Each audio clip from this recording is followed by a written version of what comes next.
آلِ عمران آیات 118 تا 120۔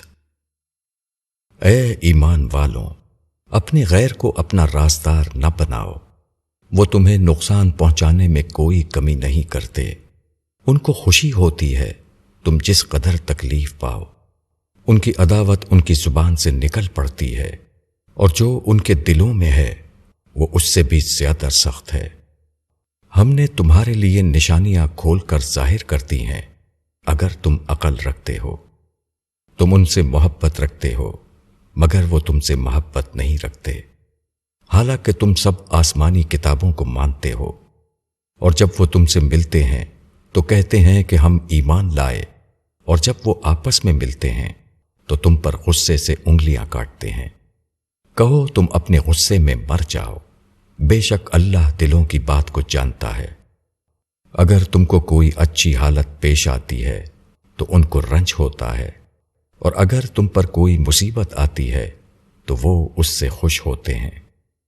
اگر تم صبر کرو اور اللہ سے ڈرو تو ان کی کوئی تدبیر تم کو نقصان نہ پہنچا سکے گی۔ جو کچھ وہ کر رہے ہیں سب اللہ کے بس میں ہے۔ تشریح: مسلمان اسی خدائی دین پر ایمان لائے تھے جو سابق اہل کتاب یعنی یہود کو اپنے نبیوں کے ذریعے ملا تھا۔ دونوں کا دین اپنی اصل حقیقت کے اعتبار سے ایک تھا، مگر یہود مسلمانوں کے اس قدر دشمن ہو گئے کہ مسلمان اپنی ساری خصوصیات کے باوجود ان کے نزدیک ایک کلمہ خیر کے بھی حقدار نہ تھے۔ حتیٰ کہ مسلمانوں کو اگر کوئی تکلیف پہنچ جاتی تو وہ دل ہی دل میں خوش ہوتے، گویا وہ ان کو انسانی ہمدردی کا مستحق بھی نہیں سمجھتے تھے۔ اس کی وجہ یہ تھی کہ یہود نے انبیاء بنی اسرائیل کی طرف منسوب کر کے ایک خود ساختہ دین بنا رکھا تھا، اور اس کے بل پر عوام میں قیادت کا مقام حاصل کیے ہوئے تھے۔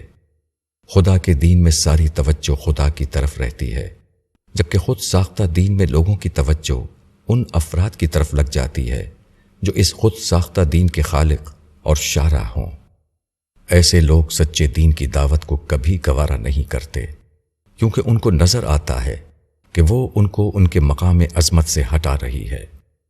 جب ایسی صورت پیش آئے تو اللہ کے سچے بندوں کا کام یہ ہے کہ وہ منفی رد عمل سے بچیں اور مکمل طور پر صبر و تقوی پر قائم رہیں۔ صبر کا مطلب ہے ہر حال میں اپنے آپ کو حق کا پابند رکھنا، اور تقوی یہ ہے کہ فیصلہ کن طاقت صرف اللہ کو سمجھا جائے، نہ کہ کسی اور کو۔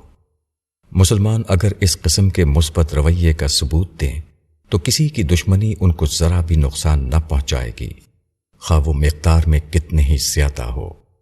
تاہم اس کے ساتھ مسلمانوں کو حقیقت پسند بھی بننا چاہیے۔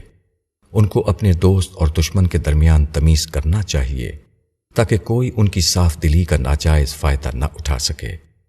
مسلمانوں کے دل میں یہود کے لیے محبت ہونا اور یہود کے دلوں میں مسلمانوں کے لیے محبت نہ ہونا ظاہر کرتا ہے کہ دونوں میں سے کون حق پر ہے اور کون ناحق پر۔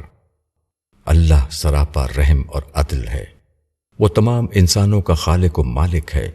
اس لیے جو شخص حقیقی طور پر اللہ کو پا لیتا ہے، اس کا سینہ تمام خدا کے بندوں کے لیے کھل جاتا ہے۔ اس کے لیے تمام انسان یکساں طور پر اللہ کی عیال بن جاتے ہیں۔ وہ ہر ایک کے لیے وہی چاہنے لگتا ہے جو وہ اپنے لیے چاہتا ہے۔ مگر جو لوگ اللہ کو حقیقی طور پر پائے ہوئے نہ ہوں، جنہوں نے اپنی مرضی کو اللہ کی مرضی میں نہ ملایا ہو، وہ صرف اپنی ذات کی سطح پر جیتے ہیں۔ ان کا سرمایہ حیات اپنے فائدے اور اپنے گروہی تعصبات ہوتے ہیں۔ ان کا یہ مزاج ان کو ایسے لوگوں کا دشمن بنا دیتا ہے جو ان کو اپنے مفاد کے خلاف نظر آئیں، جو ان کے اپنے گروہ میں شامل نہ ہوں۔ خدا کو مانتے ہوئے وہ بھول جاتے ہیں کہ یہ دنیا خدا کی دنیا ہے، یہاں کسی کی کوئی تدبیر اللہ کی مشیت کے بغیر مؤثر نہیں ہو سکتی۔